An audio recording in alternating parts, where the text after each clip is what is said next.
चलिए आज हम लोग बात करने वाले हैं अपना BNSS, दैट इज हम आज बात करेंगे आपसे भारतीय नागरिक सुरक्षा संहिता दैट इज CRPC के ऊपर।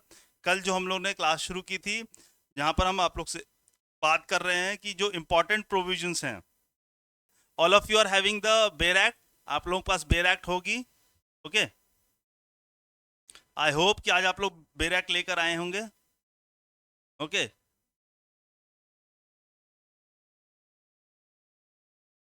तो हम जो है इस बेर एक्ट से आज जो है बात करने वाले हैं। ठीक है, आप लोगों को क्या करना है, ये बेर एक्ट अपने पास रखनी है। चलिए ठीक है, okay. So everything is clear, audio भी क्लियर हो गई है, विजुअल्स भी क्लियर हो गए हैं, तो we are continue with the class. अब मेरे को एक बार जो है, yes, Tathagat, good evening, Ginni, okay, very good evening. चलो सभी को गुड इवनिंग है। ठीक है, चीजें अब क्लियर हो गई हैं। अब आप लोग से मैंने क्या कहा था कि आज आप लोग जो है BNSS दैट इज CRPC की जो कह सकते हैं जो फॉर्मर CRPC है, अब जो है BNSS दैट इज भारतीय नागरिक सुरक्षा संहिता, इस कानून की जो बेर एक्ट है उसको अपने पास रख लीजिए। थोड़ा सा इसके ऊपर हम लोग बात कर लेते हैं, थोड़ा सा ये वॉल्यूमिनस है, ये जो लॉ है या कह सकते हैं ये जो क्वेश्चन पेपर है आप लोगों का, ये जो सब्जेक्ट है ये इंपॉर्टेंट है। चलिए, सो मैंने आप लोगों से कहा था कि आप लोग अपना बेर एक्ट रख लेंगे। Okay, so just keep your bare act in your hands and you start marking. चलिए, now it's okay, we are going to start the class. Okay, so हमने आपसे क्या कहा था, सबसे पहले आप जो है सेक्शन 1 को मार्क करिए, इंपॉर्टेंट अपना BNSS में। ठीक है, BNSS में जो है, BNSS में जो है सेक्शन 1 को मार्क करिए। अब सब सही चल रहा है, नॉर्मल है। ओके, तो सेक्शन 1 को मार्क करिए, short title, extent and commencement को। ठीक है, सेक्शन 2 डेफिनेशन क्लॉज, उसको जरूर मार्क करिए, इंपॉर्टेंट आपका डेफिनेशन क्लॉज को मार्क करिए। ठीक है, सेक्शन 2 जो है आपका डेफिनेशन क्लॉज है उसको मार्क करिए, इंपॉर्टेंट है। ठीक है, अब उसमें देखिए क्या है आपका, audio video electronic means 2A, important कर लीजिए। जो डेफिनेशंस हैं उनको मैं मार्क करा रहा हूं, उनको अपना एक बार मार्क कर लीजिए बेर एक्ट में। Section 2A, audio video electronic means bail, 2B bail है, bailable offence 2C। Okay, 2G cognizable offence, 2H complaint, 2I electronic communication. Okay, 2L investigation, 2O non cognizable offence, 2Q offence, 2R officer in charge of police station, 2T police report. Okay, 2T police report, 2V public prosecutor, 2Y victim, 2X भी कर लीजिए summons case, and 2Z that is warrant case. Okay, तो आप लोगों ने, I think it is clear, आप लोगों ने डेफिनेशन जो इंपॉर्टेंट डेफिनेशन उनको अंडरलाइन कर लिया होगा। चैट में एक बार ओके कर दीजिए अगर कर दिया आप लोगों ने, सो दैट कंफर्मेशन हो जाए। जितनी मैंने डेफिनेशंस आपको मार्क कराई हैं आपने मार्क कर ली हैं अपने बेर एक्ट में। If you have done yes, type yes in the chat box, chat में यस कर दीजिए। शुभांग, तथागत, यस, चलिए ठीक है, प्रियांश। अब इसके बाद देखिए सेक्शन 2 सब क्लॉज 2 इंपॉर्टेंट कर लीजिएगा। एविडेंस एक्ट में भी बोला था मैंने, BSA में बोला था, यहां भी कह रहा हूं, words and expression used herein and not defined but defined in IT act और भारतीय न्याय संहिता, तो सेम मीनिंग होगा। ठीक है, इसके बाद सेक्शन 4 को अंडरलाइन कर लीजिए, सेक्शन 4 को मार्क कर लीजिए, important. Section 4 BNSS important mark कर लीजिए। सेक्शन 5 सेविंग क्लॉज इंपॉर्टेंट है, मार्क कर लीजिए। सेक्शन 5 सेविंग क्लॉज इंपॉर्टेंट है, मार्क कर लीजिए। ठीक है, section 6 cases of criminal courts important है, इसको मार्क कर लीजिए। प्रीलिम्स के पर्सपेक्टिव से सेक्शन 6 को अंडरलाइन कर लीजिए। Section 8 court of session underline कर लीजिए। Section 8 court of session. Section 9 court of judicial magistrate. Section 8, 9, 14 executive magistrate. ये सब क्या है, प्रीलिम्स के पर्सपेक्टिव से बहुत इंपॉर्टेंट है। उसके बाद section 18, 19, 20 public prosecutor, assistant public prosecutor and directorate of prosecution important है आपका। 18, 19, 20 ओके। इसके बाद आगे जाएंगे section 21, section 21 of BNSS, that is court by which offences are triable. तो यहां पर लिस्ट लगा रखी है, इसको देख लीजिएगा। High court, court of session or to any other court by which the offence is shown in the first schedule. BNSS का जो फर्स्ट शेड्यूल है उसमें क्या है, अगर आप लोग शेड्यूल 1 को पढ़ा ही होगा ड्यूरिंग योर एकेडमिक ईयर्स, तो वहां पर आपको मालूम है CRPC में भी था ये प्रोविजन, ठीक है। सेक्शन 22 ओके, सेक्शन 22 इंपॉर्टेंट है। सेक्शन 23, 24 एंड 25 21, 22, 23, 24 सर कल BNS हाँ यस हो गया, BNS IPC हो गया बेटा। आज आपके मेजर लॉज कवर कर दूंगा। मेजर लॉ में आज आपका जो है BNSS है, इसके बाद हम CPC की बात करेंगे, उसके बाद कॉन्ट्रैक्ट और उसके बाद आपका स्पेसिफिक रिलीफ एक्ट। तो कल 4 किए थे, आज 4, 8 मेजर लॉज आपके आ रहे हैं PCSJ में, वो सब कवर हो जाएंगे, ठीक है। उसके बाद करिए सेक्शन 31 चैप्टर 4 में power of superior officer of police and aid to the magistrate and the police, public when to assist magistrate and police. Section 31 को इंपॉर्टेंट कर लीजिए। उसके बाद चैप्टर 5 पे आ जाइए, सेक्शन 35 व्हेन पुलिस में arrest without warrant. Section 35 most important. Section 37 designated police officer. Section 38 important कर लीजिए, राइट ऑफ अरेस्टेड पर्सन। ये इसका कॉन्स्टिट्यूशनल राइट भी है, that is fundamental right. Fundamental right में कल हमने बात की थी।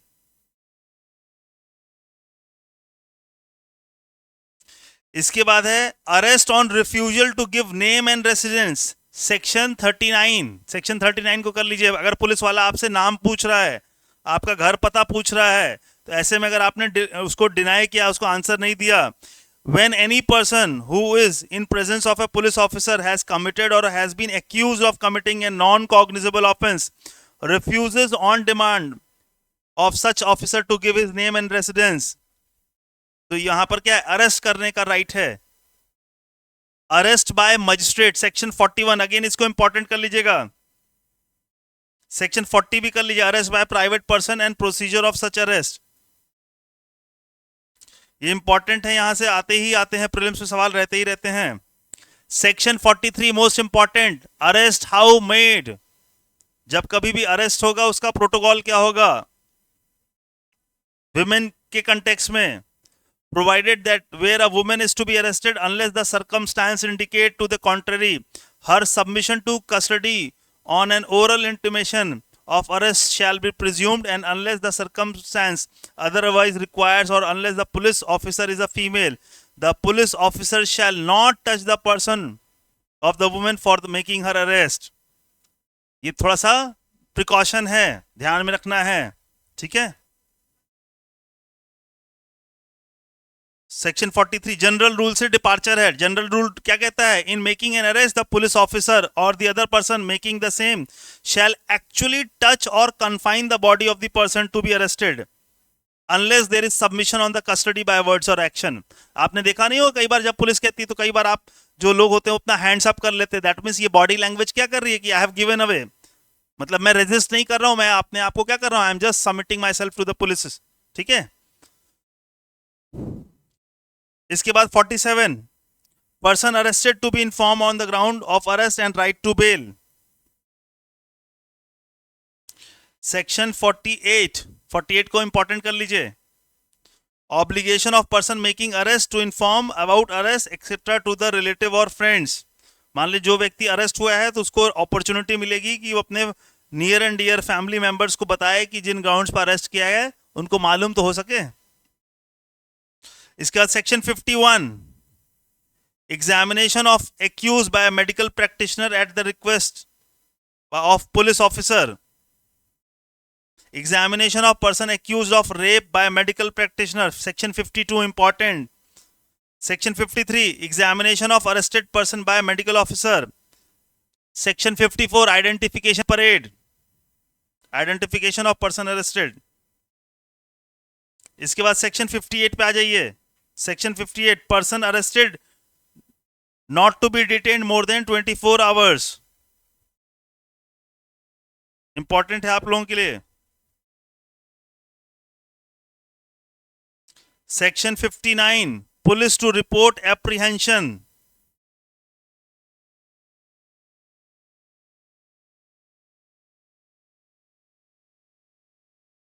ओके इसके बाद आ जाइए चैप्टर 6 पर, process to compel appearance, form of summons, section 63। Statement के फॉर्मेट में पूछा जाता है यहां पर सेक्शन 63 को। Summons how served, summons how served 64। Service when person summon cannot be found, ये भी इंपॉर्टेंट कर लीजिए। जिस व्यक्ति के लिए समन लेकर गया, मान लीजिए वो ऑफिस में नहीं है, घर पे नहीं है, तो क्या होगा? ये कह रहा है when the person summon cannot by the exercise of due diligence be found, the summon may be served by leaving one of the duplicate for him with some adult member of his family residing with him, and the person with whom the summon is so left shall, if so required by the serving officer, sign a receipt thereof on the back of other duplicate. A servant is not a member of the family, इसको underline कर लीजिएगा, explanation में है कि मान लीजिए police officer समन सर्व करने गया, घर का नौकर उसको देकर चलाया है, तो यहां पर क्या है, कंप्लायंस क्या है, डिफेक्टिव है, जो समन जो है सर्व नहीं हुआ है।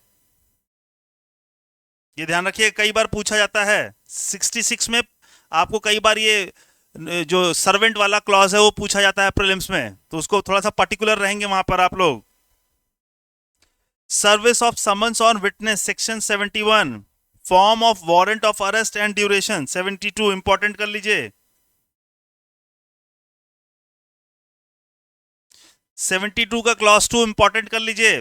Every such warrant shall remain in force until it is cancelled by the court which issued it और until it is executed.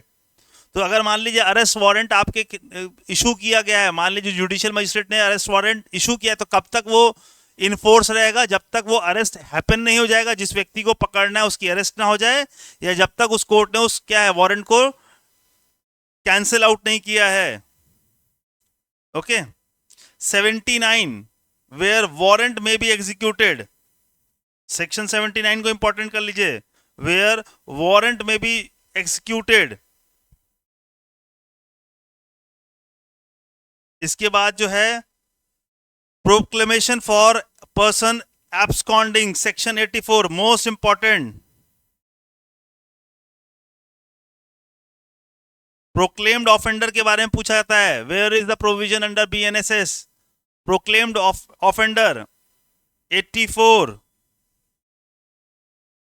Okay 84, 85, 86, 87, 88 and 89 सारे इंपॉर्टेंट हैं।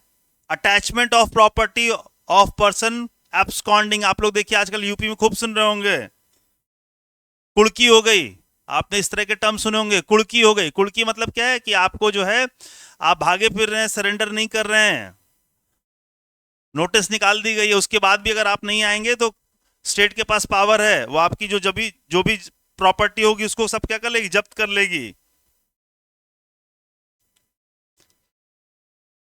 ओके सेक्शन 84, 85, 86, 87, 88 एंड 89 इसको रीड करके जाएंगे।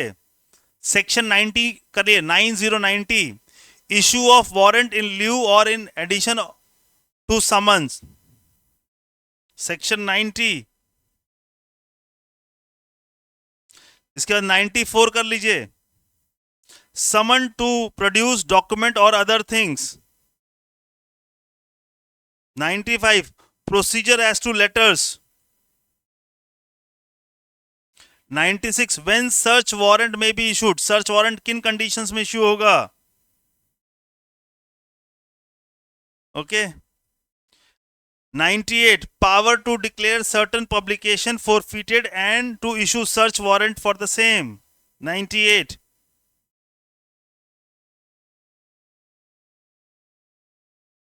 सेक्शन 99 अंडरलाइन कर लीजिए. Application to high court to set aside declaration of forfeiture. इसके बाद section 100, search for person wrongfully confined.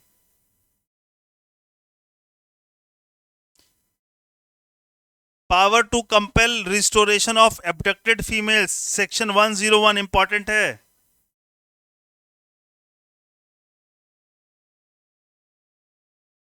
Okay फिर 103 कर लीजिए. Person in charge of close place to allow search.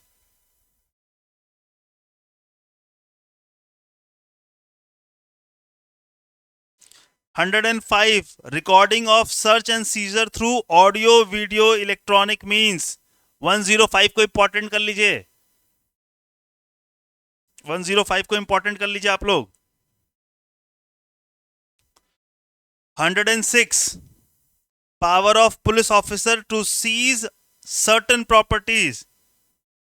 106 को अंडरलाइन कर लीजिए. यहाँ एनी पुलिस ऑफिसर में सीज एनी प्रॉपर्टी विच में alleged or suspected to have been stolen or which may be found under circumstances which creates suspicion. मान लीजिए कोई वस्तु है, कोई सब्जेक्ट है जिसको देख के पुलिस ऑफिसर को डाउट हो रहा है कि इसमें कुछ एंटी सोशल एलिमेंट का सामान है, तो जब्त कर सकता है.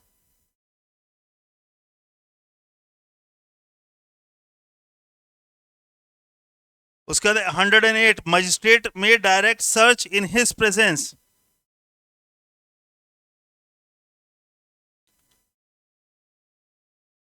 ओके 108 के बाद सीधा 125 पे चले आइए. 108 के बाद 125 पर चले आइए सीधा.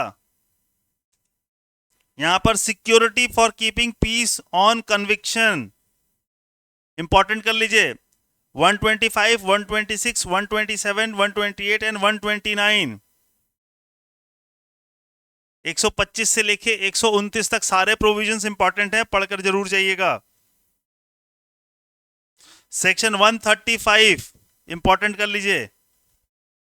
सेक्शन 135 इंपॉर्टेंट मार्क कर लीजिए. Inquiry as to truth of information. इसके बाद आ जाइए चैप्टर 10 पर. Section 144, order of maintenance of wife children and parents. 144 पे आ जाइए.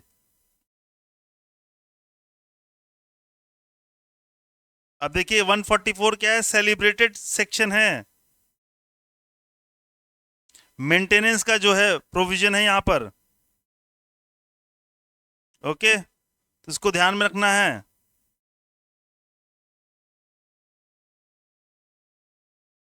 - 144 से आगे बढ़ेंगे. 145 पर आ जाइए.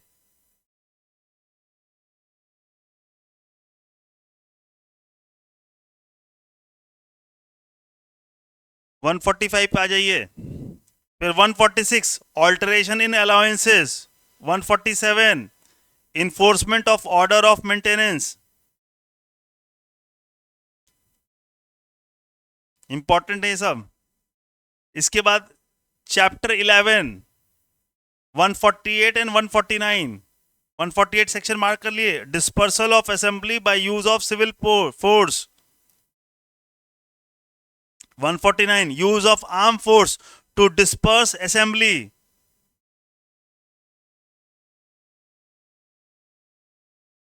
उसके बाद 152, conditional order for removal of nuisance. Important mark कर लीजिए. 158, power of magistrate to direct local investigation and examination of an expert. 158 important. उसके बाद 161 injunction pending inquiry, 162 magistrate may prohibit repetition और कॉन्टिन्यूएंस ऑफ पब्लिक न्यूसेंस।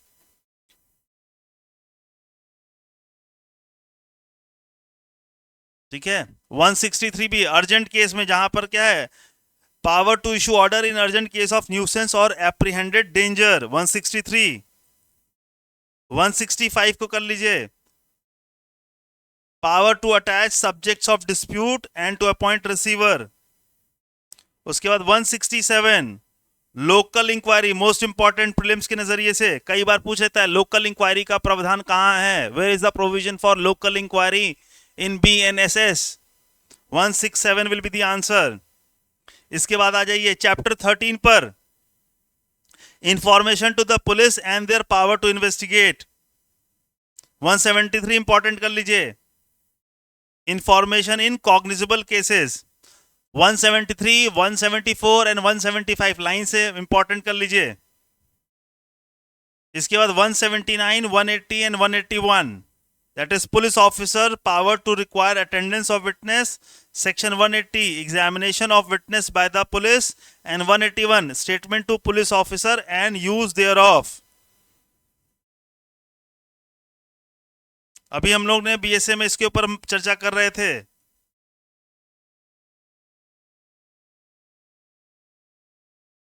इसके बाद 183 recording of confession and statement, 184 medical examination of victim of rape, medical examination of victim of rape, 184। 187 procedure when investigation can not be completed in 24 hours, 187 को important कर लीजिए। फिर देखिए 192 diary of proceedings in investigation, 193 report of police officer on completion of investigation, 194 police to inquire and report on suicide, 195 power to summon persons। इसके बाद chapter 14 पे आ जाइए, 197 ordinary place of inquiry and trial, important कर लीजिएगा। 197 is important for you guys. Every offences shall ordinarily be inquired into and tried by a court within whose local jurisdiction it was committed. Okay. Within whose local jurisdiction it was committed. जहां पर भी offence commit हुआ था, तो जिस court का उस area का जो है क्या है कॉग्निजेंस होगा, जुरिस्डिक्शन में होगा, वहीं पर क्या होगा, ट्रायल होगा। ऑर्डिनरी यही है रूल, कहां का, 197 का। 198 place of inquiry or trial when it is uncertain in which of the several local areas an offense was committed, so where offense is committed partly in one local area and partly in another, where offense is of continuing nature, जैसे train में क्या है rape हो जाए और train चल रही है, लखनऊ से चलती है ट्रेन, रेप हो रहा है, तो लखनऊ से उन्नाव कानपुर होते हुए दिल्ली जा रही है, तो and continues to be committed in more local areas than one। इस तरीके की अगर आपको प्रॉब्लम दी जा रही है तो वहां पर क्या है, 198 पूछ रहा है। Such offenses may be inquired into or tried by a court having jurisdiction over any such local areas। Okay, 198 important कर लीजिएगा। उसके बाद 201 place of trial in case of certain offences, यहां पर क्या ऑफेंसेस को अंडरलाइन कर लीजिएगा जब रीड करिएगा 201 को, जैसे कि एनी ऑफेंस ऑफ डेकॉइटी और डेकॉइटी विद मर्डर और belonging to gang of dacoits, ठीक है, और escaping from custody may be inquired into tried by a court within whose local jurisdiction the offense was committed or the accused person is found। जहां पर आपने वो डकैती डाली थी वहां का जो कोर्ट होगा उसकी कॉग्निजेंस होगी, या तो आपको जहां से अरेस्ट किया गया है वहां पर क्या होगा, ट्रायल चलेगा। Okay, 202 offence committed by means of electronic communication letters,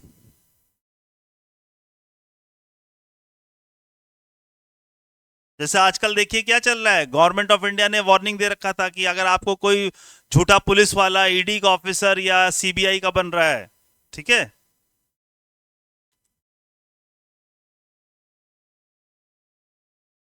okay 203 offense committed on journey or voyage. When an offense is committed when the person by or against whom or the thing in respect of which the offense is committed in the course of performing a journey or a voyage, the offense may be inquired into or tried by a court through or into whose local jurisdiction that person or thing pass in course of that journey or voyage. कई बार देखिए ना चलती car में rape हो जाता है, gang rape हो जाता है, तो 203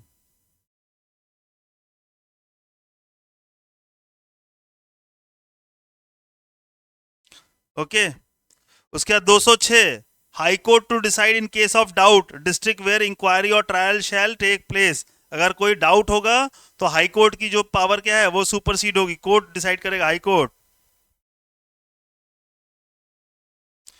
206 में लिख लीजिए आप लोग बेयर एक्ट में फर्स्ट कमेंसमेंट टेस्ट.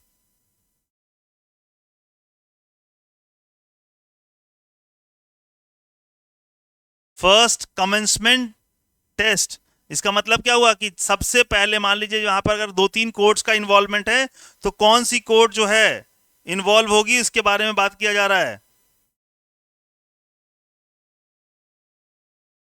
ओके चीजें क्लियर आ रही हैं आप लोगों को बेटा? एक बार मैसेज कर दीजिए if the things are clear. Please एक बार जो है चैट में मैसेज कर दीजिए. उसके आगे लिखिए 208 को offence committed outside India. Offences committed outside India.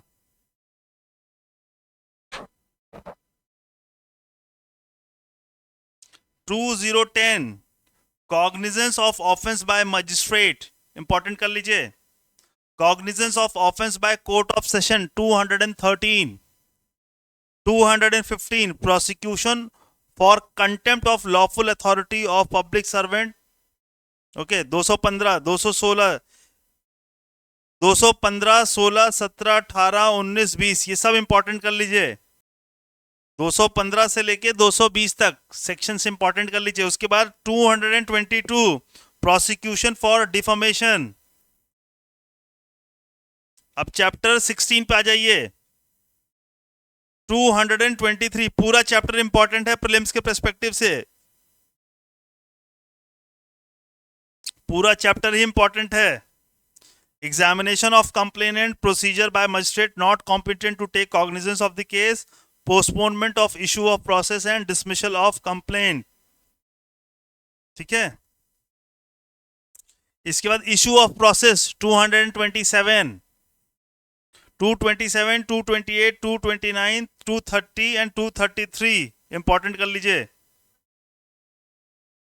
इसके बाद चैप्टर 18 चार्जेस इंपॉर्टेंट है. चैप्टर 18 में आ जाइए charges. Content of charge 234 235 236 important है.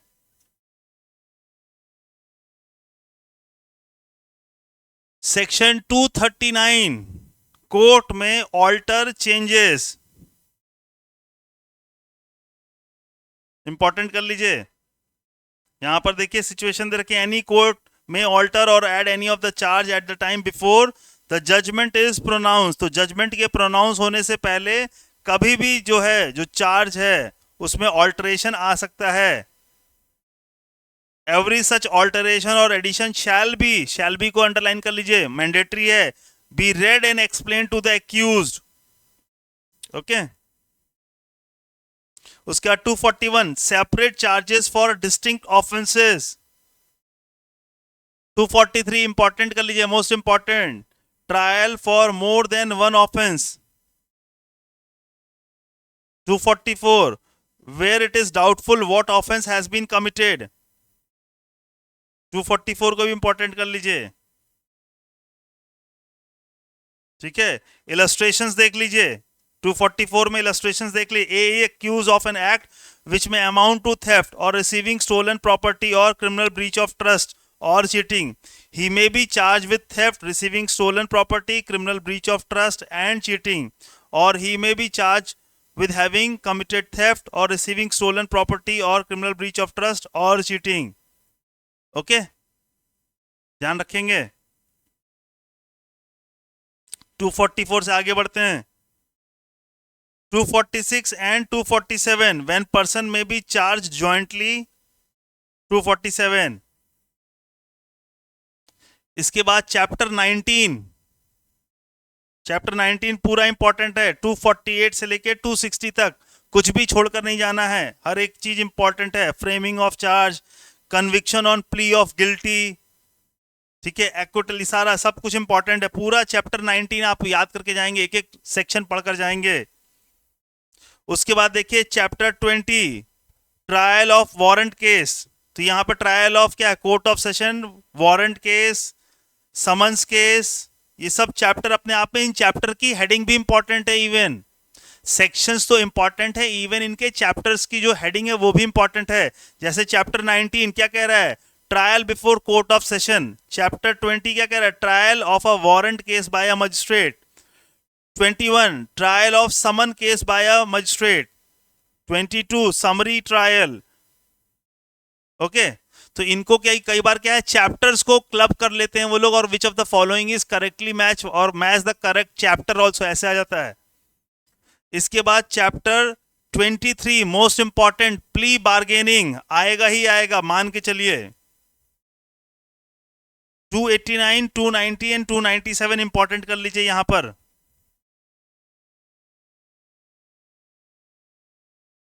इसके बाद आ जाइए चैप्टर 25 पर. 307 language of the court. 308 evidence to be taken in presence of the accused.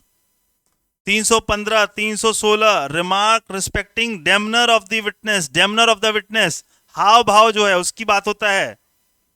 डेमनर का मतलब क्या है, जो बॉडी लैंग्वेज होता है वो भी कोर्ट ऑब्जर्व करती है. Okay, remark respecting demeanor of the witness. When a presiding judge or a magistrate has recorded the evidence of a witness, he shall also record such remark, if any, as he thinks material respecting to the demeanor of such witness under examination. Okay, डरा हुआ तो नहीं है witness. Okay, इसके बाद है 316 record of examination of accused. इसके बाद 319, 320, 321, ये तीनों को इकट्ठे मार्क कर लीजिए. उसके बाद 327, 328, 333, 334, 335, 336, 41 तक पूरा मार्क कर लीजिए. 333 से लेकर 341 तक लगातार इंपॉर्टेंट हैं. उसके बाद 343 tender of pardon to accomplice. 343 से लेकर 351 तक इंपॉर्टेंट कर लीजिए. उसके बाद 353 कर लीजिए, accused person to be a competent witness. अगर मान लीजिए दो आदमी हैं, दो लोगों ने क्राइम कमिट किया है और उसमें से कोई एक चाहता है कि मैं अपने गुनाह को क्या है कबूल कर लूं, तो यहां पर क्या है 353 क्या कह रहा है, ये कह रहा है that person can become witness. Any person accused of an offence before a criminal court shall be a competent witness for the defense and may give evidence on oath in disproof of the charges made against him or any person charged together with him at the same trial. Okay, important है, इसको mark कर लीजिएगा. इसके बाद 355, 56, 57, 358, 359 most important, compounding of offences. 359 compounding of offence. Compounding of offence का मतलब क्या होता है, who is going to tell me, बताइए. कंपाउंडेबल ऑफेंसेस के बारे में खूब पूछा जाता है प्रीलिम्स में. 99.9% ये सवाल रहेगा आपके एग्जाम में. बताइए कंपाउंडेबल ऑफेंसेस क्या होते हैं.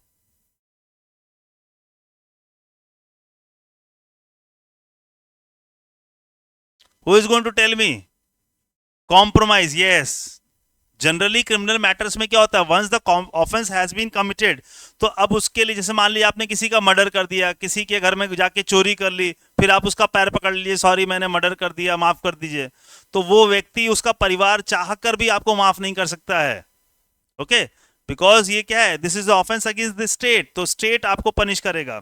तो कंपाउंडेबल ऑफेंसेस क्या है, जो छोटे पिटी ऑफेंसेस होते हैं, वहां पर क्या है, जो जो इस यहाँ पर देखिए क्या नाम है, सेक्शन 359 में यहाँ पर देखिए, यहाँ पर लगा रखा है आपके बेर एक्ट में एक चार्ट बना रखा है, पर्सन बाय होम ऑफेंस में बी कंपाउंडेबल, है ना। तो अथॉरिटीज के बारे में दे रखा है। तो ये क्या है, ये छोटे छोटे ऑफेंसेस हैं जहां पर क्या है, आपको जो है माफी मिल सकती है। Sub clause 3, when an offense is compoundable under this section, the abatement of such offense or attempt to commit such offense, or where the accused is liable under section 5 of section 3 or section 190 of भारतीय न्याय संहिता, may be compounded in like manner, तो उसका attempt भी क्या है, compoundable है।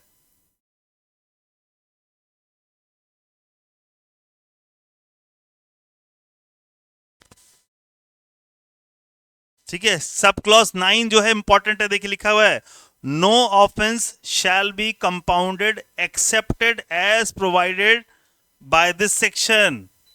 तो इस सेक्शन में जो है वही कंपाउंडेबल, इनके अलावा कोई भी ऑफेंस कंपाउंडेबल नेचर के नहीं है। उसके बाद 360 विड्रॉल फ्रॉम प्रोसिक्यूशन, 361 इंपॉर्टेंट कर लीजिए। 364 procedure when magistrate can not pass sentence sufficiently severe, 364। 366 most important, court to be open.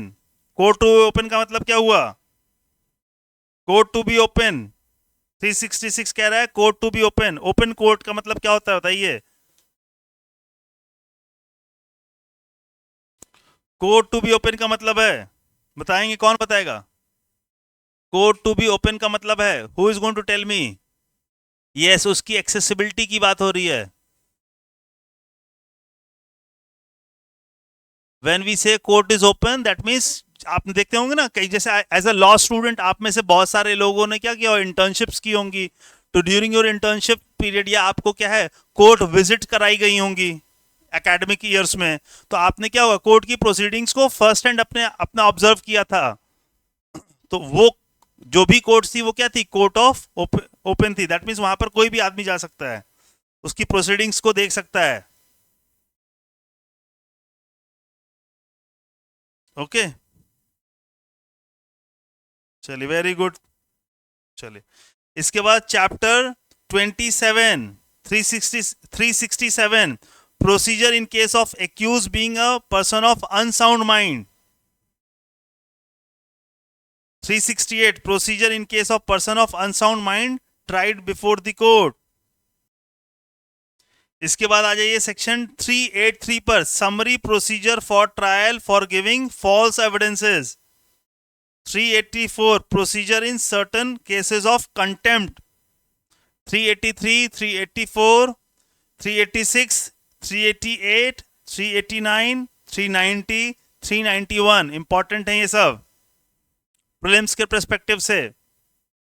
इसके बाद चैप्टर 29 जजमेंट, ऑलमोस्ट सारे सेक्शन इसके इंपॉर्टेंट है। चैप्टर 29 के judgment language and content of the judgment, victim compensation scheme 396 most important, witness protection scheme 398 most important. Chapter 30 पे आ जाइए, chapter 30 407 sentence of death to be submitted by court of session for confirmation. 407 को पढ़िए, अगर court of session ने death sentence सुनाई है तो उसकी कंफर्मेशन जरूरी है, दैट मीन्स उसके बाद हाई कोर्ट के पास जाएगा, और जब हाई कोर्ट कंफर्म करेगा then only the sentence shall be executed. When the court of session passes a sentence of death, the proceeding shall forthwith be submitted to the high court and the sentence shall not be executed, underline कर लीजिए, unless it is confirmed by the high court। तो court of session ने, उसके पास power है, वो death sentence award कर सकता है।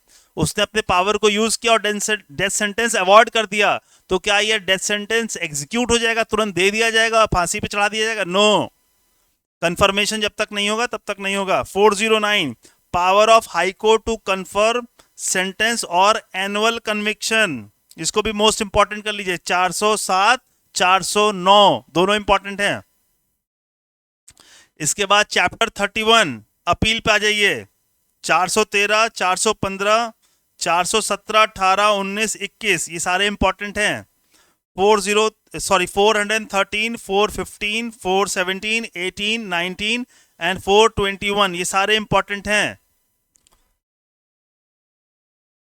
ओके, इसके बाद आ जाइए 427 power of appellate court. 430 suspension of sentence pending appeal comma release of appellant on bail. 432 appellate court में टेक एविडेंस और direct it to be taken. 435 important mark कर लीजिए इन सबको।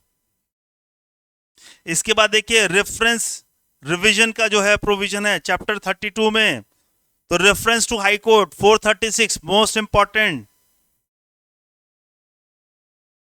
High court power of revision 442, session जज power of revision 440, calling for record to exercise power of revision 438, 436 438 440 442 important है chapter 32 में। फिर transfer of criminal case अपने आप में चैप्टर इंपॉर्टेंट है 33 chapter 33 transfer of criminal cases, power of supreme court to transfer cases and appeal, power of high court to transfer cases and appeal, power of session जज to transfer case and appeal. 446 447 448 से ये common sense है।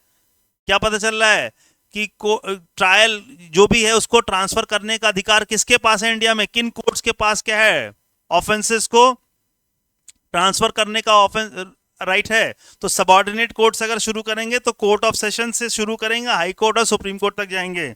ठीक है, ठीक है। इसके बाद 456 most important, commutation of sentence by death on pregnant women 456। इसके बाद कर लीजिए 464 suspension of execution of sentence of imprisonment 464 important कर लीजिए।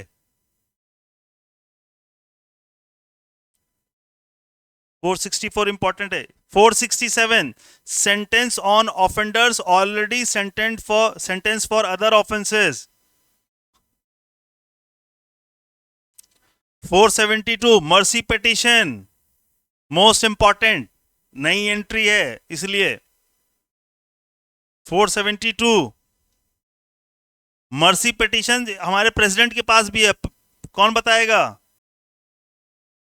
मर्सी पिटीशन कहां है, कौन कौन एक्सरसाइज कर सकता है कॉन्स्टिट्यूशन में?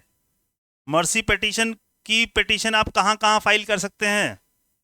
Very good. 72 में किसको करते हैं तथागत, बताइए। तो एक तो क्या कर सकते हैं, प्रेसिडेंट ऑफ इंडिया को कर सकते हैं, दूसरा हम गवर्नर ऑफ द स्टेट। मान लीजिए मैं यूपी से हूं और मेरे को मर्सी पिटीशन फाइल करनी है, तो मेरे पास एक ऑप्शन है कि मैं क्या है अपने स्टेट के गवर्नर के पास चला जाऊं। एक ऑप्शन मेरे पास क्या है, प्रेसिडेंट ऑफ इंडिया भी है। तो आर्टिकल 72 किसकी बात करता है? ऑब्वियस सी बात है, प्रेसिडेंट ऑफ इंडिया की बात करेगा। गवर्नर के लिए पोजीशन क्या है? Article 161 of the Indian constitution act talks about the power of the governor. आप जब देखिए कॉन्स्टिट्यूशन में आप जब कंपेयर करोगे, कंपैरेटिव एनालिसिस पढ़ना, जैसे प्रेसिडेंट की पावर पढ़ रहे हैं तो पैरेलली क्या करिए गवर्नर की भी पावर पढ़ लीजिएगा। तो उसमें जो डिपार्चर है, जो एक्सेप्शन है या सिमिलैरिटी, उनको जरूर नोटिस कर लीजिएगा। प्रीलिम्स के लिए इंपॉर्टेंट क्या है? जो डिपार्चर है, दैट मींस अगर ऐसी कोई पावर है जो प्रेसिडेंट के पास है लेकिन गवर्नर के पास नहीं है तो वो इंपॉर्टेंट हो जाएगी। कॉमन पावर है तो वो भी इंपॉर्टेंट हो जाती है।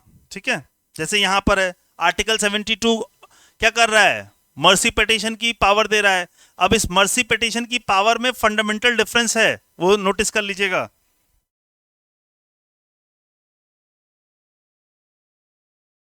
473 power to suspend or remit sentences. 474 power to commute.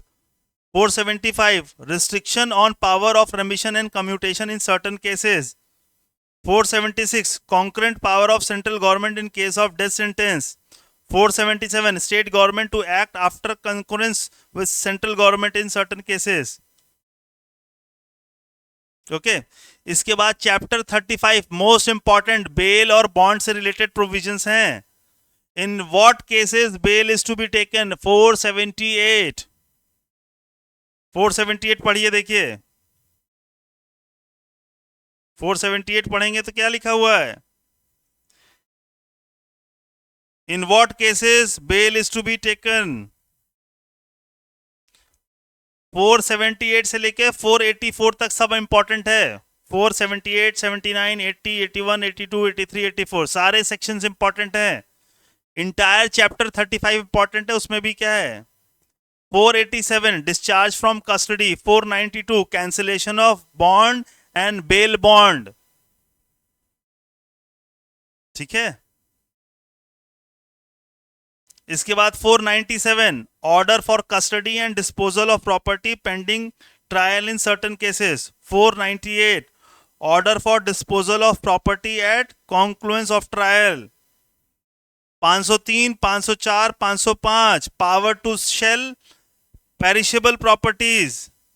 ये डिस्पोजल ऑफ प्रॉपर्टी है. मान लीजिए पुलिस ने क्या किया है. कोई ऐसी लावारिस वस्तु है जो मिल गई पुलिस को, लेकिन वो वस्तु कैसी है. पेरिशेबल नेचर की है.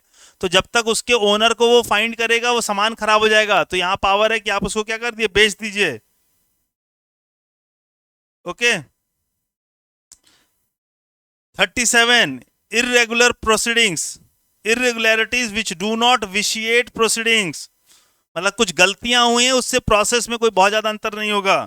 507 इर्रेगुलरिटीज विच विशिएट प्रोसीडिंग्स.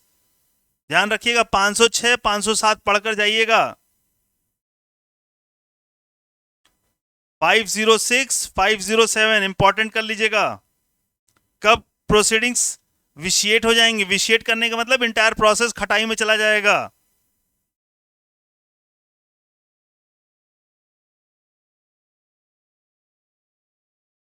फिर 510 effect of omission to frame और एब्सेंस ऑफ और एरर इन चार्जेस.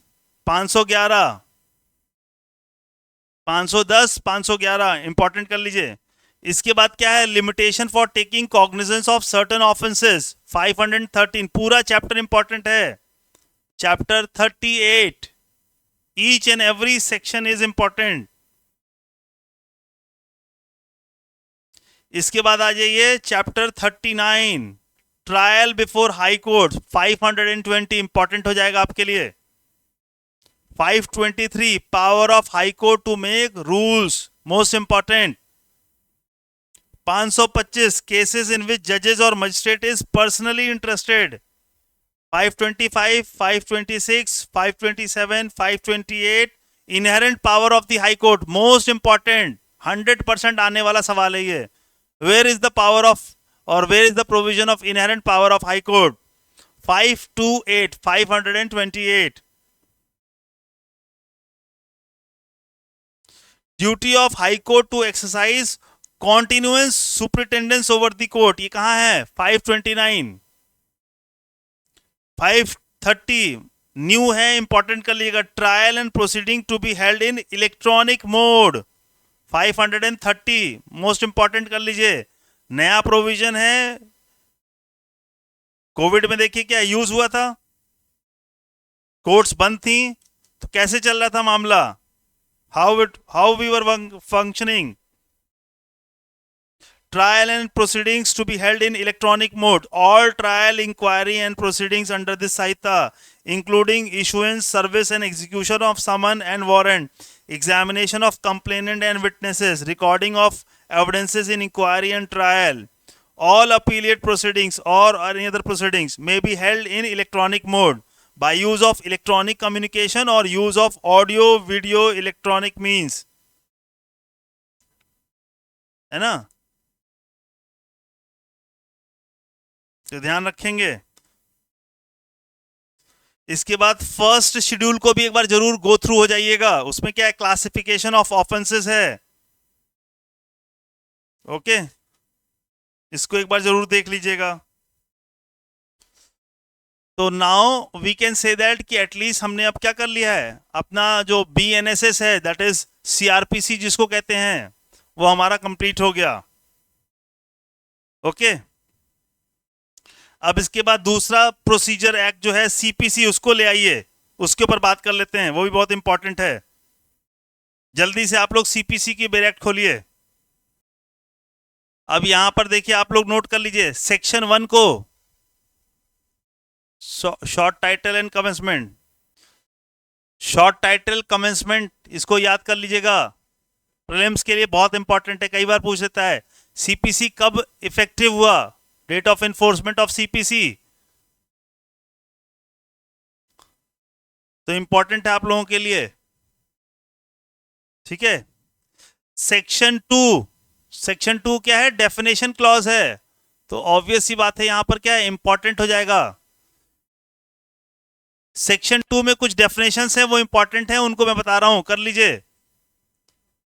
सेक्शन 2 में सब क्लॉज 3 देखिए, डिक्री होल्डर की बात करता है, बैरेक्ट में देखिए, लिख लीजिए, हमको लिखा दे रहे हैं, अपने बैरेक्ट में लिख लीजिए, section 2 sub clause 3 decree holder. Section 2 sub clause 5 foreign courts. Section 2 sub clause 6 foreign judgement. Section 2 sub clause 9 judgement. Section 2 sub clause 10 judgment debtor. Sub clause 11 legal representative. Section 12 mesne profit, most important, लिख लीजिए, मैसने profit. ठीक है, इसके बाद clause 15, sub clause 15 pleader के बारे में बात कर रहा है। सब क्लॉज 17 पब्लिक ऑफिसर्स, इनके बारे में बात हो रही है, इंपॉर्टेंट मार्क कर लीजिए।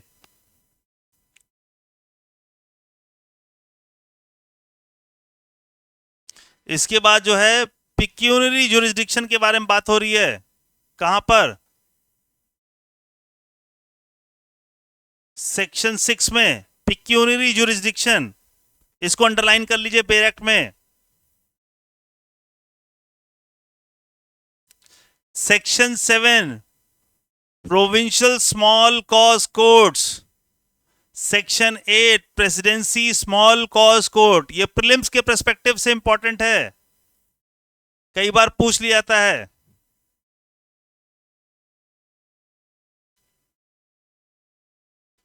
इसके बाद देखिए यहां पर क्या है,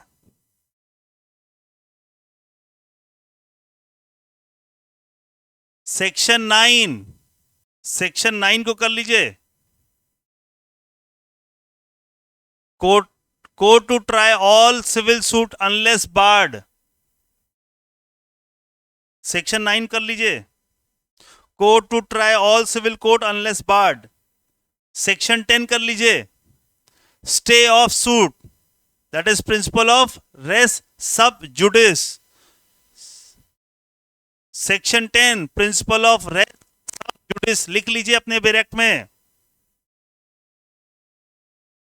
रेस सब जुडिस। उसके बाद क्या है, 11 रेस जुडिकेटा,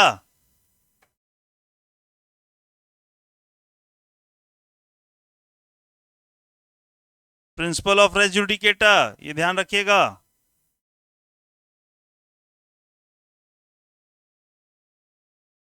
सेक्शन 11 है रेस जुडिकेटा, इंपॉर्टेंट कर लीजिए। इसके बाद चले आइए सेक्शन 15 से लेकर सेक्शन 17 तक।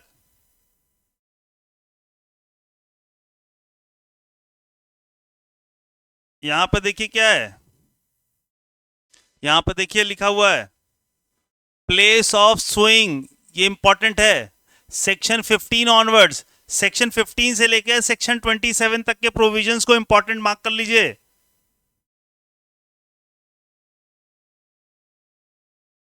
ठीक है,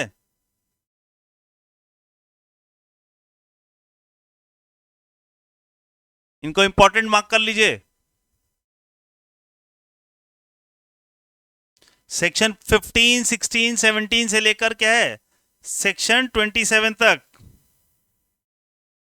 ओके, इसके आगे बढ़ते हैं। सेक्शन 28, सेक्शन 28 क्या कह रहा है? Services of summon where defendant resides in other state. Important mark कर लीजिएगा। इसके बाद section 33, judgment and decree. Section 33, judgment and decree prelims के लिए इंपॉर्टेंट है। सेक्शन 34, 35, 34, 35, 35A, 35B सब इंपॉर्टेंट है प्रीलिम्स के लिए। इसके बाद देखिए 36,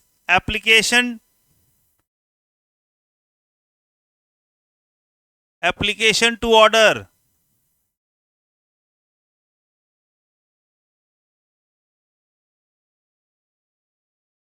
application to order section 36 important कर लीजिए।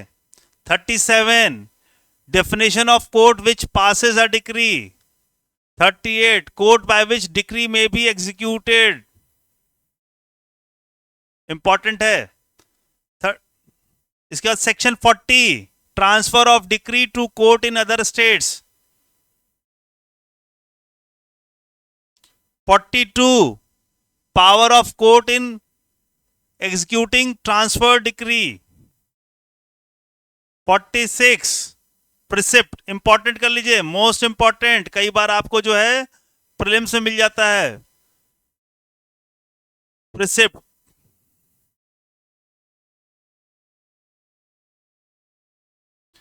मोस्ट इंपॉर्टेंट, प्रीलिम्स के पर्सपेक्टिव से पूछ लेता है प्रिसिप्ट की प्रोविजन कहां है। सेक्शन 46। ओके, सेक्शन 50 को कर लीजिए, लीगल रिप्रेजेंटेटिव्स प्रीलिम्स के लिए इंपॉर्टेंट है।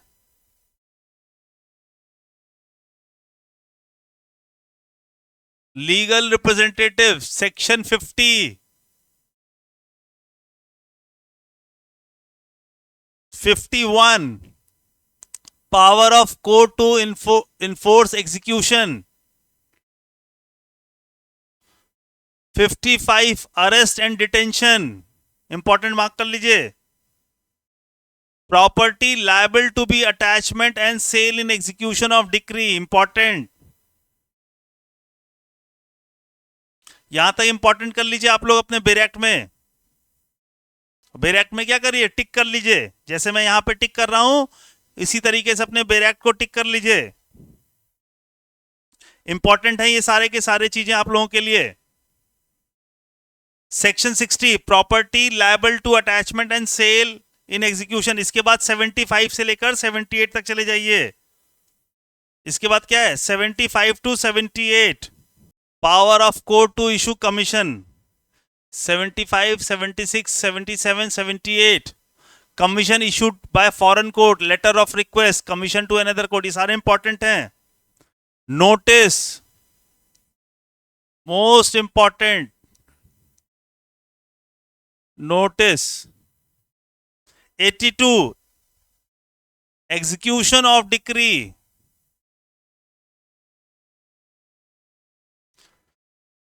इसके बाद क्या देखिए 83, व्हेन एलियन में सू। 83 इंपॉर्टेंट कर लीजिएगा। 84, व्हेन फॉरेन स्टेट में सू। यहां पे शू, यहां पे क्या है मतलब to file a case. Sue करने का मतलब एसयू का मतलब क्या है कि where you have the right to file a case, right to sue and right to be sued. आप किसी के ऊपर मुकदमा लिख सकते हैं और आपके ऊपर भी लिखा जा सकता है। सेक्शन 84 हो गया। इसके बाद 88 कर लीजिए। सेक्शन 88 मोस्ट इंपॉर्टेंट, मत बोलिएगा कि सर आपने इंपॉर्टेंट नहीं बताया। इंटरप्लेडर सूट, 100% पॉसिबिलिटी है इसकी आने की, 100%। एग्जामिनेशन हॉल में दिख जाएगा इंटरप्लेडर सूट कहां है, सीपीसी में इसके बारे में कहां चर्चा की गई है। Section 88। Settlement of dispute outside the court, अभी हमने सीआरपीसी में पढ़ा है। कॉम्प्रोमाइज, कॉम्पाउंडेबल ऑफेंस की बात की जाती है। सीपीसी में कहा है? Section 89, settlement of dispute outside the court. Connect करते चलना है, ठीक है। फिर ओके, उसके बाद 91 यहां पे है, हाँ यहां पे। उसके बाद ये ले लीजिए 91 पब्लिक न्यूसेंस, इंपॉर्टेंट है। 91 पब्लिक चैरिटी, 92 ओके। इसके बाद 96 पे आ जाइए।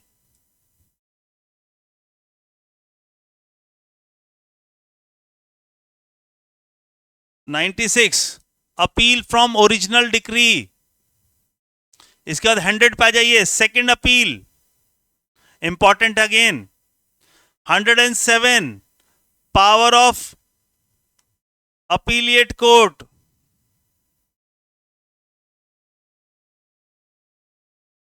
Power of appellate court 107।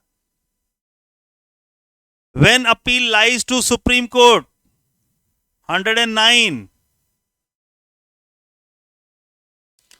इसके बाद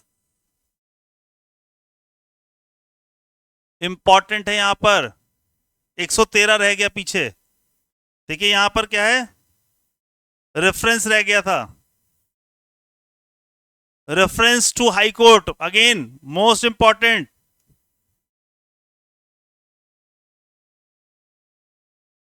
reference to high court,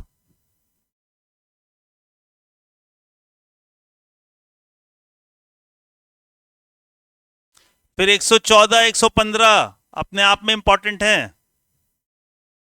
revision review 113 reference, 114 review, 115 revision.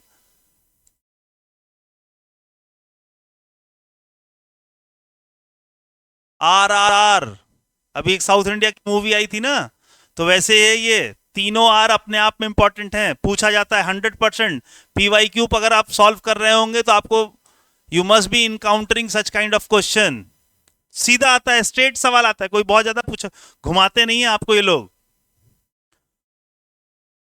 Okay 133 पे आ जाइए, 133 पे आ जाइए। एग्जेम्पशन ऑफ अदर पर्संस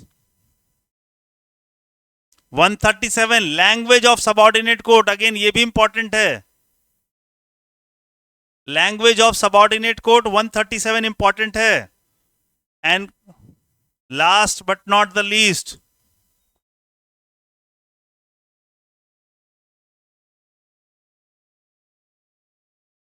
यहां पर 148 caveat, right to lodge a caveat 148A important कर लीजिएगा। 148 क्या है? कैविएट की प्रोविजनिंग है, इंपॉर्टेंट है। उसके बाद 151 पे आ जाइए, inherent power of the high court, inherent power of the court, ठीक है। तो ये क्या हो गया आपके सेक्शन वाइज, जो सेक्शन का जो कह सकते हैं रेंज है, उसके हिसाब से ये सब इंपॉर्टेंट हो गया। ओके चलिए, आप कुछ ऑर्डर्स हैं उनको मैं बता दे रहा हूं, वो लिख लीजिए। कुछ ऑर्डर्स के ऊपर बात कर लेते हैं। अब देखिए ये ऑर्डर्स हैं, इंपॉर्टेंट हैं, एक एक करके इन ऑर्डर्स और इनके रूल्स के ऊपर भी चर्चा कर लेते हैं, ठीक है। प्रीलिम्स के लिए ऑर्डर्स भी बहुत इंपॉर्टेंट है। अब जैसे यहां पर क्या है, ऑर्डर 1, ये थोड़ा सा याद भी रखने वाला बात है आपको, क्या है थोड़ा सा यहां पर रिमेंबर भी रखना है। ऑर्डर 1 क्या करता है, पार्टीज टू सूट के बारे में बात करता है। ओके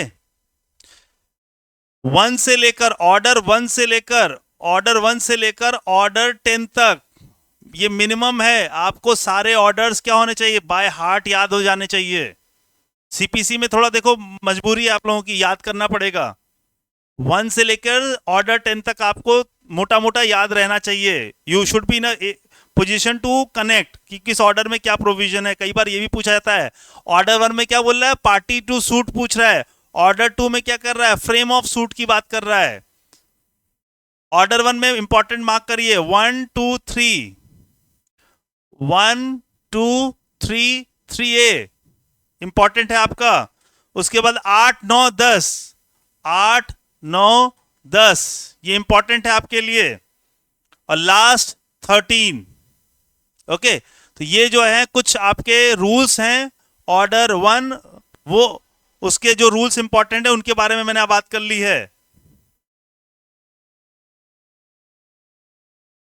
वन पर्सन में सू और defend on behalf of the all in same interest. लिख लीजिए, रिप्रेजेंटेटिव सूट्स की बात हो रही है. ठीक है, यहां पर रिप्रेजेंटेटिव सूट्स की बात हो रही थी. इस तरीके से अपने बैरेक्ट में भर भर के लिख लीजिए, ताकि जब फ्लिप करेंगे तो चीजें बाय डिफॉल्ट आपके सामने आती रहेंगी. ठीक है, अब यहां पर जो है ऑर्डर 2 के ऊपर थोड़ा सा बात कर लेते हैं.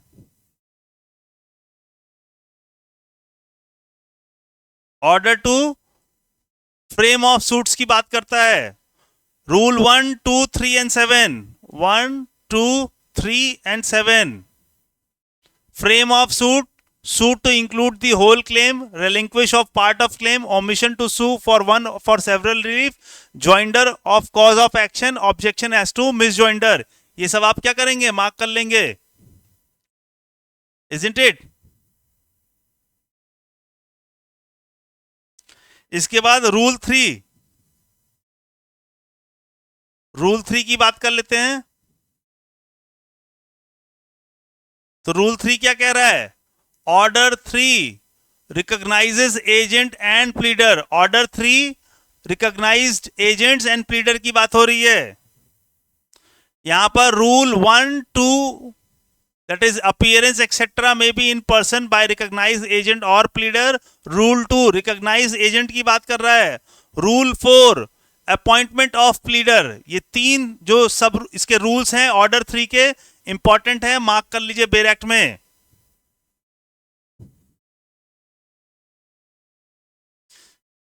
इसके बाद ऑर्डर 4 की बात करते हैं. ऑर्डर 4 क्या कह रहा है आपसे, इंस्टीट्यूशन ऑफ सूट्स की बात हो रही है. ठीक है, तो 2 ही रूल हैं, दोनों ही इंपॉर्टेंट है. Suit to be commence by a plaint. Civil suit कैसे स्टार्ट होता है, जो सिविल प्रोसीडिंग्स हैं वो कैसे कमेंस होती हैं. यहां पर ऑर्डर 4 रूल 1 कह रहा है कि जब प्लेंट दाखिल हो जाएगा, जैसे ही प्लेंट फाइल हो जाएगा, आपका जो सिविल सूट है वो क्या हो गया, इनिशिएट हो गया, स्टार्ट हो गया. ओके, समझ में आ रहा है आप लोगों को.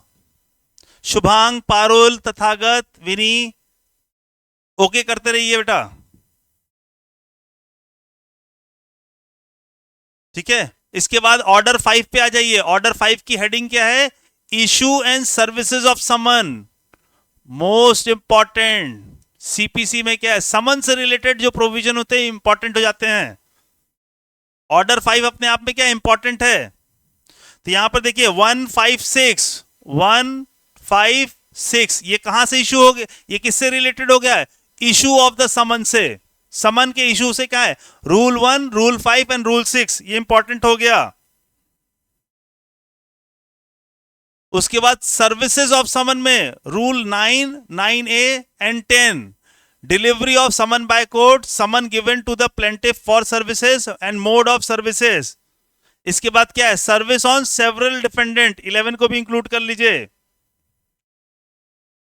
15 वेयर सर्विसेज में be on adult member of the defendant family. अभी हमने सीआरपीसी में भी देखा है. इसके बाद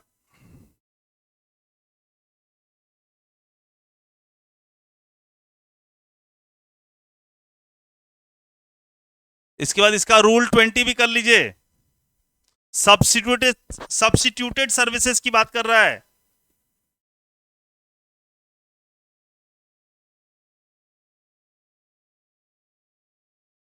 ट्वेंटी की बात की है, substituted services.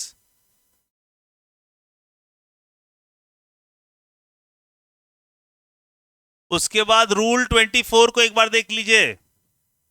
Order 5, rule 24, service on defendant in prison. अगर मान लीजिए डिफेंडेंट प्रिजन में है तो उसके बारे में बात हो रही है। And substitution of letter for someone, ये इंपॉर्टेंट है। ओके, तो ऑर्डर 5 आप लोगों के लिए क्या इंपॉर्टेंट है, थोड़ा सा लेंथी है, पर उसको क्या ध्यान में रखना है, ठीक है। इसके बाद ऑर्डर 6 पे आ जाइए। ऑर्डर 6 क्या कर रहा है, प्लीडिंग, प्लीडिंग के बारे में बात कर रहा है। तो रूल 1 अपने आप में इंपॉर्टेंट हो गया। Pleading to state material facts, आपके जो प्लीडिंग करेंगे तो उसमें क्या है, एविडेंसेस के ऊपर बात नहीं करेंगे, ओनली जो फैक्ट्स मटीरियल है उनके ऊपर बात करेंगे। ये कहां पता चल रहा है, रूल 2 में। इसके बाद फॉर्म ऑफ प्लीडिंग, रूल 3, ठीक है। इसके बाद रूल 14 पे चले आइए।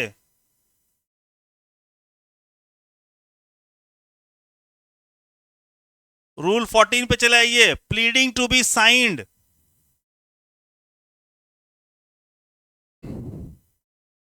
Pleading to be signed. Address for service of notice 14A, rule 14A important कर लीजिए। 15 verification of pleading, striking out of pleading 16 important कर लीजिए। 17 अमेंडमेंट टू प्लीडिंग। फिर क्या है, फेलियर टू अमेंड, ये 18, ये भी इंपॉर्टेंट कर लीजिए। तो 14, 15, 16, 17, 18 ये सारे इंपॉर्टेंट हैं।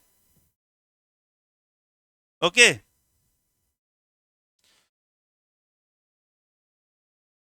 अब इसके बाद ऑर्डर 7। ऑर्डर 7, एक बार ऑर्डर 7 को देख लीजिए। ऑर्डर 7 में प्लेंट के बारे में बात कर रही जा रही है।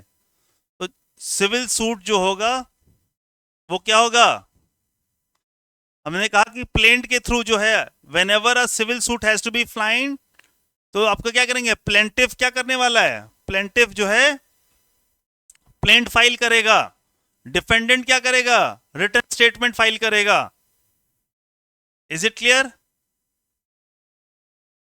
ये बात क्लियर हो रही है, ठीक है, ध्यान में रखेंगे। अब यहां पर क्या है, ऑर्डर 7 जो है प्लेंट के बारे में बात कर रहा है। इसका rule 1, particulars to be contain in plaint, important है, मोस्ट इंपॉर्टेंट है। इसका रूल 9, इसका रूल 9 जो है इंपॉर्टेंट हो जाएगा। Procedure of admitting plaint, return of plaint, rule 10, rejection of plaint 11, important mark कर लीजिए। Procedure on rejecting plaint 12, and where rejection of plaint does not preclude presentation of fresh plaint, ये सारे important हैं order 7 से related. इसके बाद हम जो है ऑर्डर 8 में आ जा रहे हैं। देखिए ऑर्डर 8 में क्या है, return statement, set of and counter claim. Order 8 क्या बात करता है, रिटर्न स्टेटमेंट की। जब प्लेंटिफ प्लेंट लेकर आएगा तो उसके अपोजिट पार्टी जो होगी वो क्या होगी, वो अपना पक्ष लेकर आएगी। Both the parties have to come with their arguments. तो जो डिफेंडेंट होगा वो क्या करेगा, यहां पर रिस्पोंडेंट कह देंगे, तो यहां पर क्या होगा, वो अपना WS फाइल करे। कई बार आप कहते हैं ना जब कोर्ट में जाएंगे तो WS वो लोग बोलते हैं वकील साहब लोग, तो WS का मतलब क्या है, रिटर्न स्टेटमेंट है। तो ऑर्डर 8 रूल 1 रिटर्न स्टेटमेंट की बात करता है। Denial to be specific, return statement में होगा क्या, जो आपके ऊपर प्लेंट ने एक्यूजेशन लगाया है, या तो आप उसको एक्सेप्ट कर लेंगे, वो कह रहा है कि आपने उसकी जमीन पर कूड़ा फेंका है, आप बोल दिए हाँ हमने फेंका है, या आप क्या कहेंगे हमने नहीं फेंका है। तो यहां पर देखिए रूल 3 क्या कह रहा है, डिनायल टू बी स्पेसिफिक, जो बात आप कबूल कर रहे हैं बोलिए हाँ, एलिगेशन 1 2 3 मैंने एक्सेप्ट किया है, 4 5 जो एलिगेशन मेरे पर लगाए गए हैं उनको कबूल नहीं करते हैं, ठीक है। 6A counter claim by defendant, 6B counter claim to be stated, 6C exclusion of counter claim, ये सब प्रीलिम्स के लिए इंपॉर्टेंट है। रूल 9 सब्सिक्वेंट, रूल 9 यहां पर रूल 9 को इंपॉर्टेंट कर लीजिए। Subsequent pleading, okay. ऑर्डर 9 की बात कर लेते हैं। ऑर्डर 9 क्या कह रहा है? Appearance of parties and consequence of non appearance. तो मान लीजिए सिविल सूट फाइल कर रखी है और जो प्लेंटिफ है, जो प्रोसिक्यूशन साइड है, वो आ ही नहीं रहे हैं, दोनों में से कोई एक डिफॉल्ट कर रहा है, तो इसके कॉन्सिक्वेंसेस कहां डिसाइडेड होंगे? ऑर्डर 9 बोल रहा है parties to appear on day fix in summon for defendant to appear and answer. Rule 1 important हो जाएगा, ठीक है। चलिए रूल 1 को इंपॉर्टेंट कर लीजिए। Rule 2, rule 3 dismissal of suit where summon not serve in consequence of plaintiff failure to pay cost where neither party appear to be to the suit to be dismissed। दोनों ही party क्या हैं? गायब हो गई, कोई नहीं आया, ना प्लेंटिफ आ रहा है ना डिफेंडेंट आ रहा है। तो मजिस्ट्रेट के पास पावर है, डिसमिस कर देगा उठा के।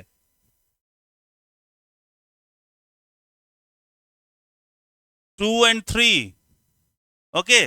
उसके बाद plaintiff may bring fresh suit और कोर्ट में restore to suit to file. Rule 4 को भी इंपॉर्टेंट कर लीजिए। Dismissal of suit where plaintiff after summon returns unserved. 6 procedure when only plaintiff appears. Plaintiff आया, डिफेंडेंट नहीं आया मान लीजिए, तब क्या होगा? Procedure where only the defendant appears. मान लीजिए क्या प्लेंट फाइल किया लेकिन प्लेंटिफ गायब हो गया, आ ही नहीं रहा है, सिर्फ डिफेंडेंट आ रहा है, तो रूल 8 गाइड करेगा।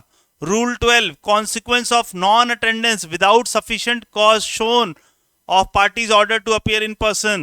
रूल 12 इंपॉर्टेंट है। Set asiding decree ex parte against defendant, ex party judgment के बारे में रूल 13 बात करता है, इंपॉर्टेंट मार्क कर लीजिए इसको, जो है मोस्ट इंपॉर्टेंट कर लीजिए। X Partey, x Partey means setting aside decree x Partey against the defendant, okay. X party means जहां पर दूसरा पार्टी नहीं है, मान लीजिए प्लेंटिफ ने सूट फाइल किया, वो खुद ही गायब हो गया, आ ही नहीं रहा है, या मान लीजिए डिफेंडेंट नहीं आ रहा है, ओके। क्लियर हो रही हैं बातें? चीजें क्लियर हो रही हैं?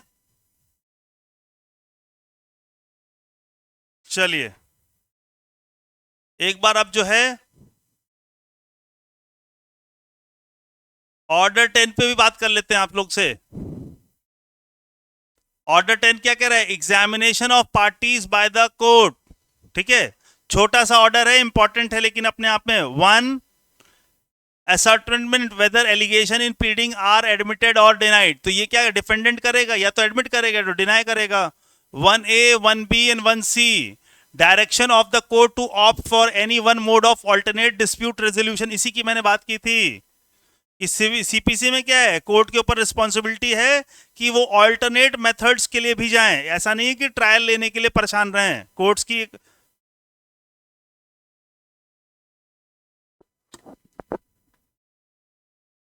Okay. Appearance before the conciliatory forum और authorities, appearance before court consequent to the failure of effort of conciliation. 1ABC important है आपका। Rule 2 oral examination of parties और कंपेनियंस ऑफ पार्टीज, ठीक है। तो ये हो गया आपका ऑर्डर 10, ओके। ऑर्डर 10 से आगे चलते हैं।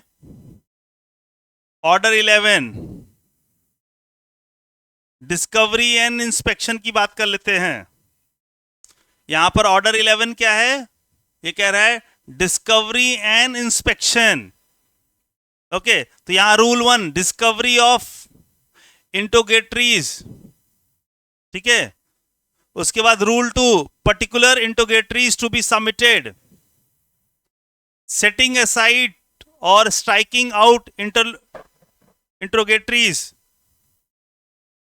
Affidavit in answer filing, rule 8।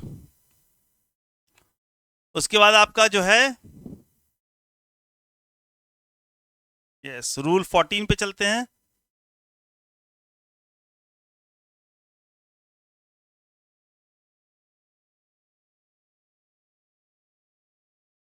ठीक है, सीधा है। ठीक है, रूल 14 को कर लीजिए। प्रोडक्शन ऑफ डॉक्यूमेंट, इंपॉर्टेंट है ये सब। ओके, इसके बाद ऑर्डर 12 एडमिशन की बात कर रहा है। ऑर्डर 12 एडमिशन की बात कर रहा है, इसको देख लेते हैं। तो इसमें rule 1, notice of admission of case and notice to admit document, ये इंपॉर्टेंट मार्क कर लीजिए ऑर्डर 12 में। इसके बाद ऑर्डर 13 में देख लीजिए। ऑर्डर 13 कह रहा है production, impounding and return of document, rule 1, original document to be produced at or before the settlement of the issues, आपको ओरिजिनल डॉक्यूमेंट लेकर आना पड़ेगा। इसके बाद रूल 3, रिजेक्शन ऑफ इररेलेवेंट और इनएडिसिबल डॉक्यूमेंट्स। और इसके बाद यस रूल 9 को भी मार्क कर लीजिए। ठीक है, rule 9, return of admit documents, ये इंपॉर्टेंट है ऑर्डर 13 में। अब इसके बाद आगे बढ़ते हैं, ऑर्डर 14 की बात कर लेते हैं। ऑर्डर 14 क्या कह रहा है? बात कर रहा है settlement of issues, determination of suit. Okay, तो यहां पर क्या है? Framing of issues, most important कर लीजिए, most important framing of issue, order 14 rule 1, order 14 rule 1 important है। इसके बाद rule 13, material from which issue में बी फ्रेम्ड। रूल 4, कोर्ट विच में एग्जामिन विटनेस और डॉक्यूमेंट बिफोर फ्रेमिंग इश्यूज, इसको इंपॉर्टेंट कर लीजिए।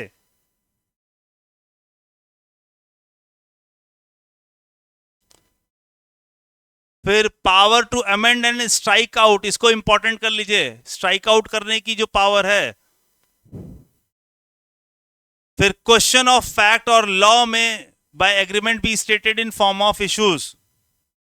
ओके, इसके बाद ऑर्डर 15 पे आ जाएं, disposal of a suit at first hearing. ठीक है, इसको ध्यान रखिएगा, बस ऑर्डर अपने आप में नाम ध्यान रखिएगा। Order 16, summoning and attendance of witness, इसको थोड़ा सा देख लेते हैं।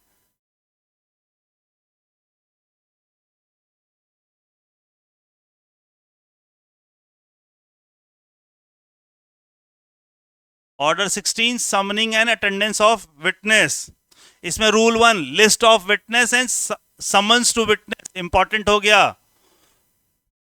ओके, इसके बाद 1A, production of witnesses without summon, इसको इंपॉर्टेंट मार्क कर लीजिए। इसके बाद summon to produce document, rule 6, important mark कर लीजिए। Summon how serve, rule 8, important mark कर लीजिए। इसके बाद देखते हैं इसमें क्या है। यस,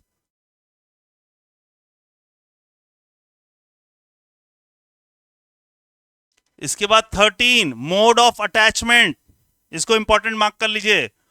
कोर्ट में of it own accord summon as witness it strangers to the suit, जो स्ट्रेंजर टू द सूट है उनको भी क्या है? विटनेस के तौर पर क्या समन किया जा सकता है, ध्यान में रखिएगा। ओके, तो ये सभी चीज आपके लिए क्या है? इंपॉर्टेंट है, यहां पर इसको क्या है? नोट करते चलिए। ऑर्डर 16 पे आते हैं, विल कम टू ऑर्डर 16। अब इसके बाद ऑर्डर 17 को एक बार देख लेते हैं। एडजर्नमेंट की बात करता है, order 17, rule 1, rule 2 and rule 3 तीनों इंपॉर्टेंट हैं। ओके, इसके बाद ऑर्डर 18 की बात कर लेते हैं, hearing of suit and examination of witnesses. मैं बार बार इनको मार्क कर रहा हूं, तो इनको आप लोग अपने क्या है बैरेक्ट में मार्क करते चलिए। ऑर्डर 18, ऑर्डर 18 क्या है, hearing of suit and examination of witness, इसको ध्यान रखिएगा। इसका rule 1, right to begin. Okay, rule 3A, party to appear before other witnesses. उसके बाद क्या है, रूल 5, मार्क कर लीजिए, how evidences shall be taken in appealable cases. Rule 9, when evidence may be taken in English.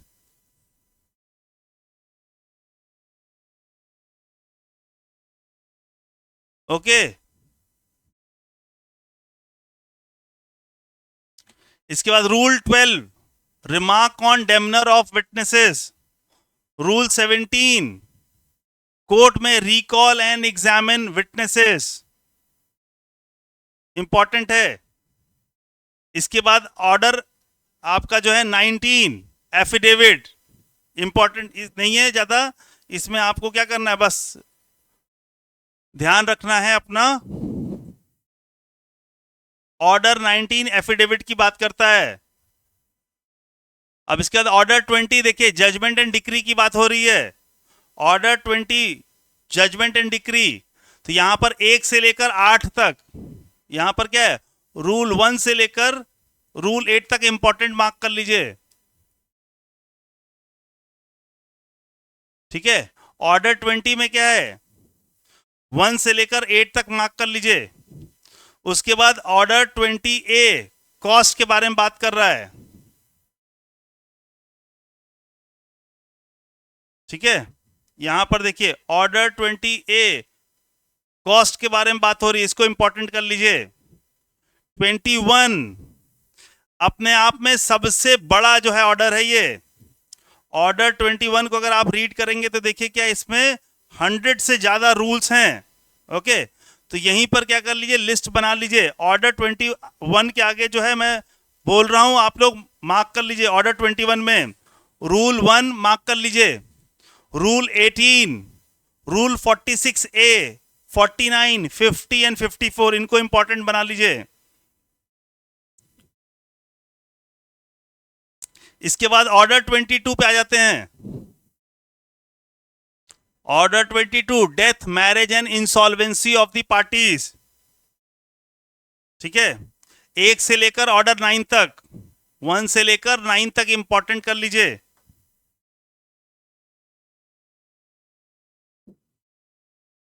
One two three four, 4A, 5, 6, 7, 8 and 9 important mark कर लीजिए।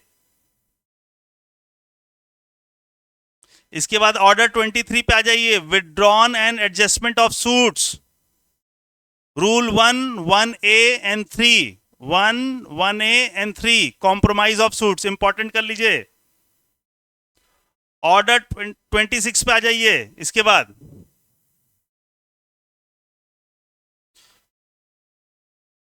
बाद order 26 पे आ जाइए, commission, commission to examine witness. इसका rule 2 जो है, order of commission, इसको ध्यान रख लीजिए।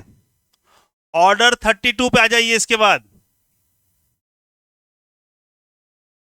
बाद ऑर्डर 32 पे आ जाइए, 26 के बाद सीधा 32 पर। ठीक है,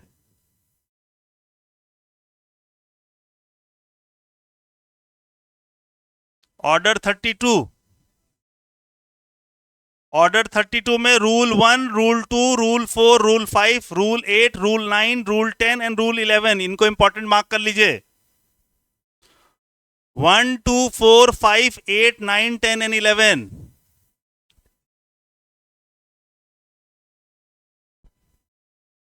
ठीक है, इसके बाद ऑर्डर 33,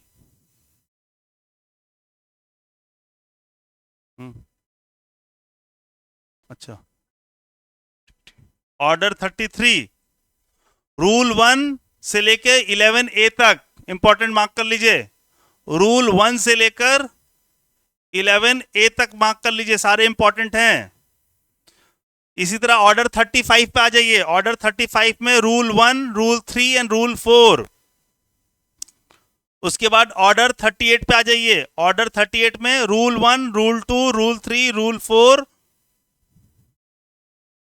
इसके बाद order 39, rule 1, 2 and 3, 6 and 7। Order 40, 1, rule 1, rule 2 and rule 3 important mark कर लीजिए। तो इतना आपका जो है सीपीसी को लेकर जो है मोर देन इनफ है। सीपीसी में इससे बाहर नहीं आएगा, ये मिनिमम आप जो है पढ़ लीजिए इतना। ओके, तो अब आपका रह गया एक कॉन्ट्रैक्ट रह गया और एक और रह गया, तो उसको हम लोग क्या है कल करते हैं। ठीक है बेटा, सो कल मिलेंगे। तो सबसे पहले जो है माइनर एक्ट्स और एक आपका जो कॉन्ट्रैक्ट है और एक और जो स्पेसिफिक एक्ट है उसको जो है हमारा रह गया है। ठीक है, तो हमारे पार्ट पे अब आपका रह गया है specific relief act, Indian contract act और आपके 11 जो माइनर लॉज हैं, तो उनके ऊपर हम कल बात करेंगे। Take care, thank you so much.